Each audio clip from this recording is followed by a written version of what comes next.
بسم اللہ الرحمن الرحیم۔ انتہائی قابل احترام علماء کرام، مشائخ اعظام، اکابرین ملت اور ہماری اقلیتی برادری کے زعماء، قابل احترام وزرائے کرام اور محترم سرکاری افسران، السلام علیکم۔ آج میں آپ سب کو بطور امن کمیٹی کے ممبران کے دل کی گہرائیوں سے خوش آمدید کہتا ہوں، اور یقیناً یہ ایک بہت خوش آئند بات ہے کہ یہ قومی پیغام امن کمیٹی ایک ایسا کردار ادا کرنے جا رہی ہے جس کی اس وقت عام ترین ضرورت ہے۔ خدا داد ملک پاکستان، جو کہ حضرت قائد اعظم کی عظیم تحریک کے نتیجے میں، جس میں لاکھوں مسلمانوں نے قربانیاں دیں، لاکھوں بہنوں کے آنچل پھٹے، اور اس تحریک میں زندگی کے ہر شعبے سے تعلق رکھنے والے کروڑوں مسلمانوں نے اور اقلیتی برادری نے اپنا بھرپور حصہ ڈالا،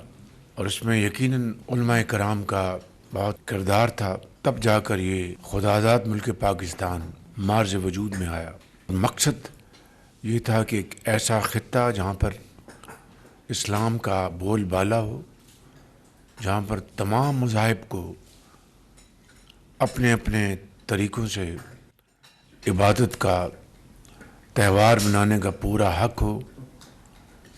اور ہر پاکستانی کو اپنی محنت اور قابلیت کے بلبوتے پر معاشرے میں اپنا مقام پیدا کرنے کا پورا حق ہو، بلا کسی تفریق اور امتیاز کے۔ یہ تھا پاکستان کا ایک بنیادی مقصد، جو کہ حضرت قائد اعظم کی تحریک کا ایک بہت اہم رکن تھا۔ الحمدللہ آج پاکستان ترقی اور خوشحالی کی منزل کی طرف رواں دواں ہے، اور آج اللہ تعالیٰ نے اپنے بے پایاں فضل و کرم سے پاکستان کو وہ وسائل عطا کیے ہیں جو کہ شاید ہی کسی ملک کے پاس ہوں۔ اگر ہم مدفن خزانوں کی بات کریں تو پاکستان کے پاس کھربوں ڈالر کے قدرتی وسائل اللہ تعالیٰ نے عطا کیے ہیں، اور جس کو ہم اگر استعمال کریں تو ہمارے تمام جو مسائل ہیں ختم ہو جائیں گے۔ اگر ہم یہ فیصلہ کر لیں کہ ہم پاکستان کو صحیح معنوں میں ایک رفاہی مملکت بنائیں گے، ہم نے اس ملک میں غربت، بے روزگاری کا خاتمہ کرنا ہے، قرضوں سے نجات حاصل کرنی ہے، تو میں بلا خوف تردید کہہ سکتا ہوں کہ یہ کام مشکل ہے، ناممکن نہیں ہے، مگر اس کے لیے ہمیں وہ طریقہ، وہ اسلوب اختیار کرنے ہوں گے جس کے لیے یہ پاکستان مارز وجود میں آیا تھا۔ آج اگر آپ ایک مختصر جائزہ لیں تو مئی 2025 میں ایک معرکہ ہوا جس کے نتیجے میں افواج پاکستان نے ہندوستان کو شکست فاش دی، اور ایک ایسا سبق سکھایا کہ وہ رہتی دنیا تک بھولے گا نہیں۔ اور اس کی وجہ کیا تھی؟ اللہ تعالیٰ کی نصرت، اس کا بے پایاں فضل و کرم، اس کی کمال مہربانی، اور افواج پاکستان کی جرأت، ان کی اعلیٰ ترین ٹریننگ اور بہترین ٹیکنالوجی، اور یقیناً اس کو لیڈ کیا ہمارے فیلڈ مارشل سید عاصم منیر نے،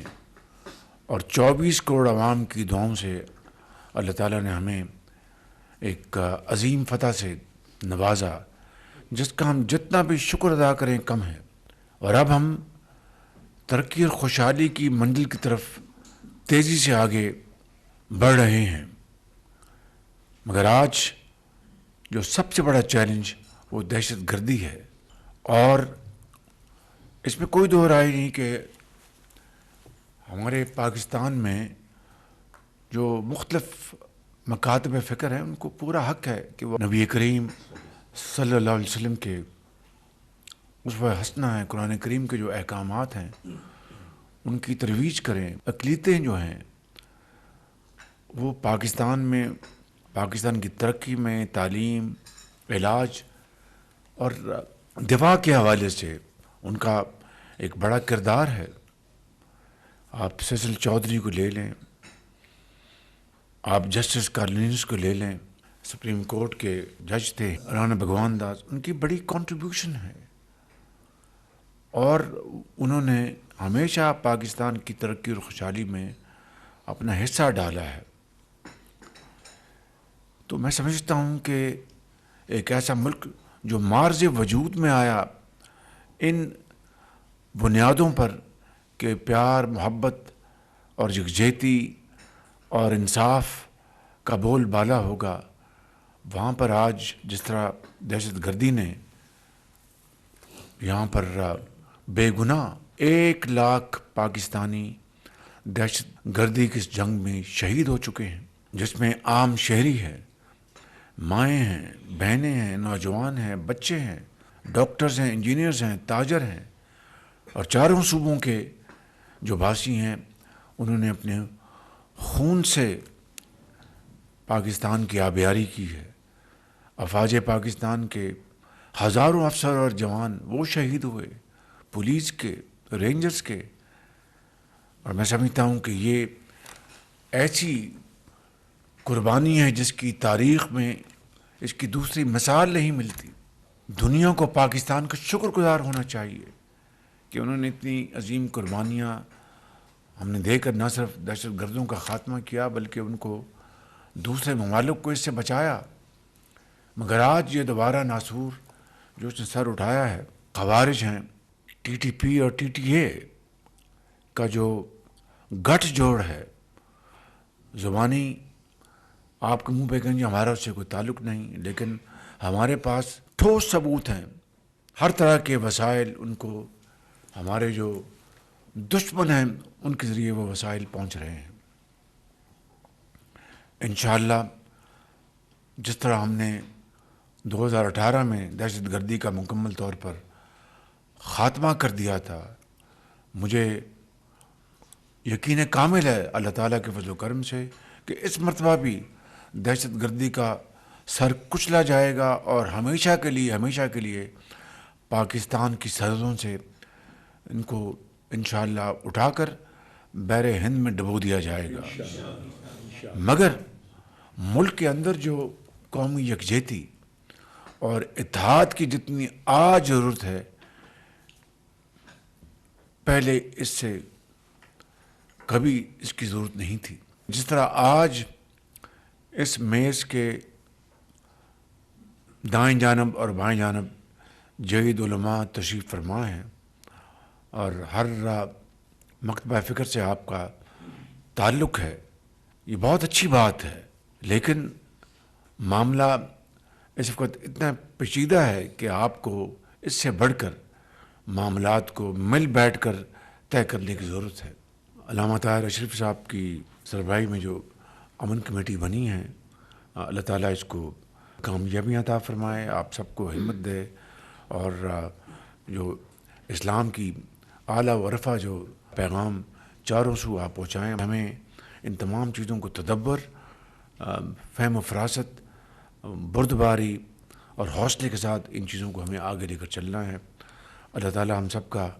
حامی ناصر ہو. آپ سب کا بہت بہت شکریہ، بہت مہربانی. اگر دعا فرما دیں. والصلاة والسلام على خبير رب العالمين وعلى آله وأصحابه أجمعين. اللهم انصرنا بنصرتك، اللهم احفظنا بحفاظتك، اللهم ارحمنا برحمتك، اللهم انزل علينا بركاتك، اللهم كن لنا وليا في الدنيا والآخرة، آتنا منياتنا وخدمك رحمة إنك أنت المجيب الدعوات. اے کریم اپنے فضل، اپنے کرم اور اپنے حبیب علیہ الصلوۃ والسلام کے صدقے ہم سب کو انتہائی اخلاص کے ساتھ اس قومی امن مشن میں کام کرنے کی توفیق عطا فرما. صلی اللہ تعالیٰ علی خیر خلقہ و نور عرشہ محمد و آلہ و اصحابہ.